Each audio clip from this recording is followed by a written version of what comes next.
So, welcome to Jumbo IS and welcome to our lecture series called Daily MCQ Practice. In this lecture series, we cover a particular day's current affairs through a set of 4 to 5 MCQs. The purpose is very simple. We want you to revise your current affairs. Of course, we want you to revise them because that is the only way you can consolidate your current affairs. Okay? But we want you to consolidate them through the much needed MCQ practice, because without MCQ practice, you cannot even think of clearing the first stage of your UPSC examination, that is the prelims examination. Okay, or any other state civil services examination also, because all civil services examination have this stage 1 called prelims, and it is all about MCQs. And no matter how much knowledge you have, you won't be able to clear this exam unless you have gotten enough MCQ practice. It doesn't matter how much knowledge you have, it doesn't matter how much you have studied. If you have not revised what you have studied through MCQ practice, you won't be able to clear prelims. You will commit silly mistakes, and that happens to all of us. Okay, so as far as current affairs are concerned, make sure you consolidate your daily current affairs through this lecture series by getting the much needed MCQ practice, because MCQ practice is the key. Okay, plus, if you make this lecture series a daily habit of yours, if you are religiously following this lecture series, if you cover 4 to 5 MCQs with me on a daily basis, then these 4 to 5 MCQs would add up to more than 1200 MCQs by the time you're ready for your next year's prelims examination. So you would have covered more than 1200 MCQs from current affairs alone. I'm not talking about static subjects like polity, history, geography. No, because we'll have separate MCQ lecture series for them.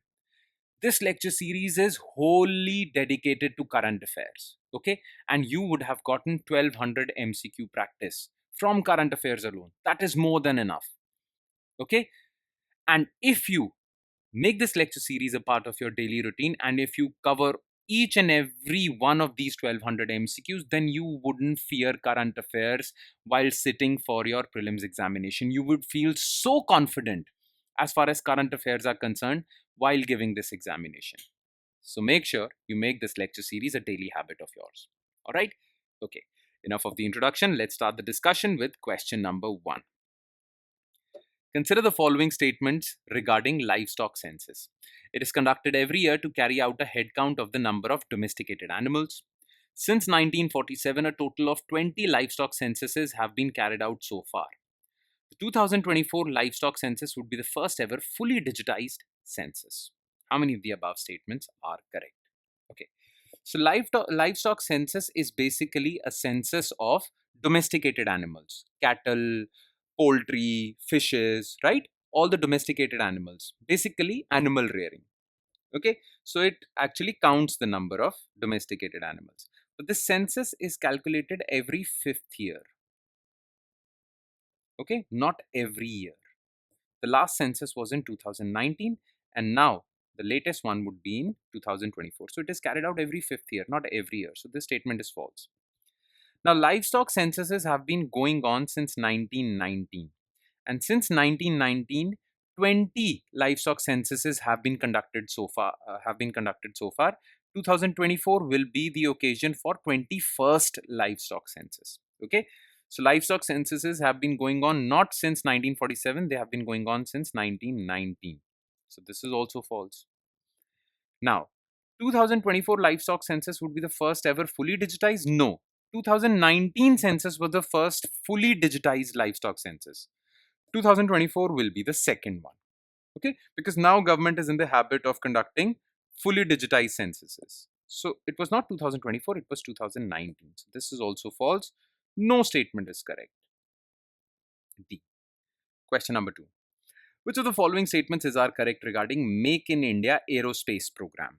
Under this, India is to acquire 56 C-295 aircraft, of which 16 would be delivered in flyby condition by Airbus. C-295 transport aircraft will replace the Russian Avro 748 planes in the Indian Air Force.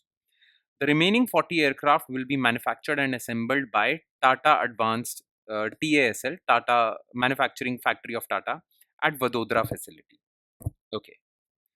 So, under the latest Make in India aerospace program, India has made a deal with Airbus. It's a Spanish company that manufactures C-295 highly advanced transport, big aircrafts. And India will get 56 aircrafts to replenish its transport aircraft fleet with the Indian Air Force. Okay, so India will get 56 to C-295 aircrafts. Now, 16 would be directly imported from Airbus's facility in Sevilla, Spain.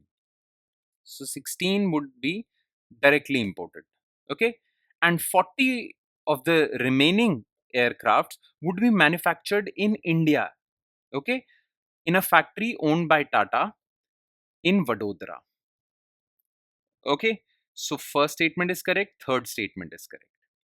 Now, the reason for buying these or getting these 56 C-295 transport aircraft is because the current transport aircrafts with the Indian Air Force are aging. They are very old. Okay. Now, India currently has Avro 748 transport aircrafts, but these are not Russian. They are British. So because of that, this word Russian, this statement is false. And 1 and 3 only. Okay. Question number 3. Consider the following statements regarding Target Olympic Podium Scheme.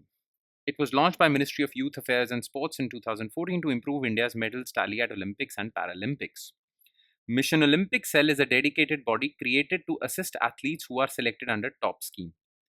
Close to 2,000 athletes receive financial support under TOPS. Which of the above statements are correct? Now, this is true that in 2014, India launched this scheme so that India's medals tally at the Olympics increases. Okay. Under this scheme, the promising athletes who have a huge chance of securing a medal at the Olympics would be identified, and then under this scheme, they would be funded properly. They would be facilitated. All the top class facilities would be provided to them. Okay. Now, this scheme was launched in 2014 by Ministry of Youth Affairs and Sports. So this part is absolutely correct. Now, to manage this scheme, government actually created a Mission Olympic Cell, which would have bureaucrats, it would have ex-sportsmen, it would have coaches, it would have sports administrators. Okay, so it is a dedicated body to manage this scheme. So this is also correct.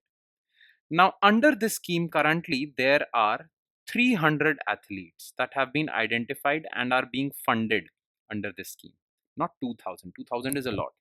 Only 300 athletes currently have a chance of securing a medal. Government has identified them and currently funding them. So this is false. A.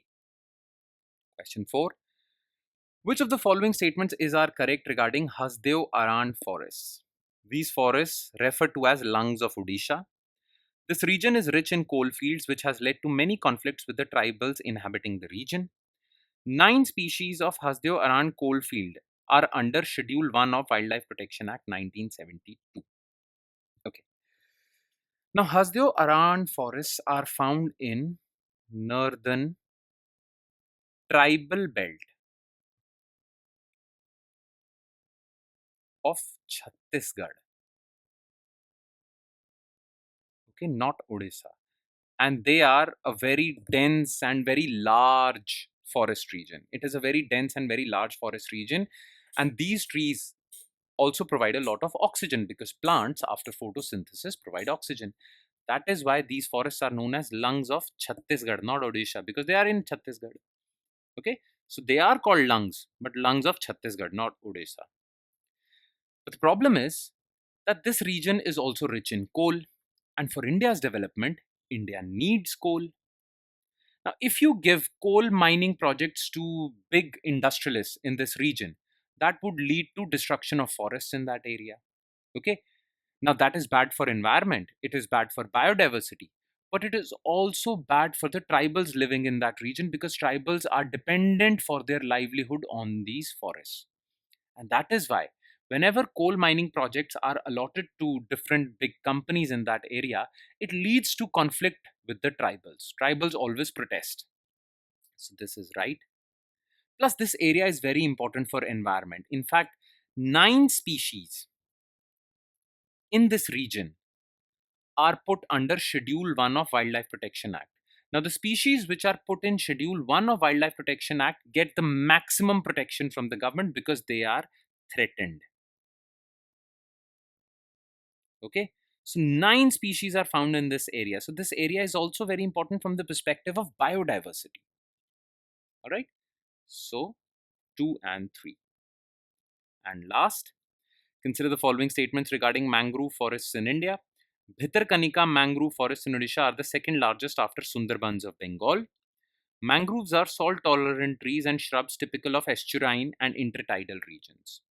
Okay, the first statement is absolutely correct. The largest mangrove forest region is Sundarbans, which also extends to Bangladesh also.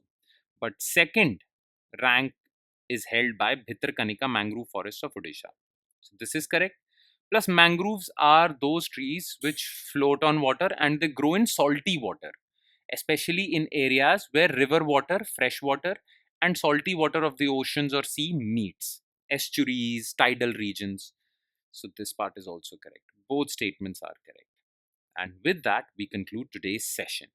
So 28th October 2024's current affairs through MCQs are done and dusted. Now, if you want to revise what was discussed in this lecture, if you want to read the detailed solutions of each and every question discussed in this lecture, well, you can download the PDF file for this lecture. This PDF file is available on the Telegram channel, on our Telegram channel. And if you are unable to find our Telegram channel, well, under this video, in the comment section, I have provided a link to our Telegram channel. Just click on that link. It will take you to our Telegram channel. Follow it. And from there, you can download the PDF file for not just this lecture, but all the other lectures featuring on our YouTube channel. All right. So yeah, that's about it. I'll end on that note and I'll promise to see you next time, next day's current affairs through MCQs. Thank you, everyone.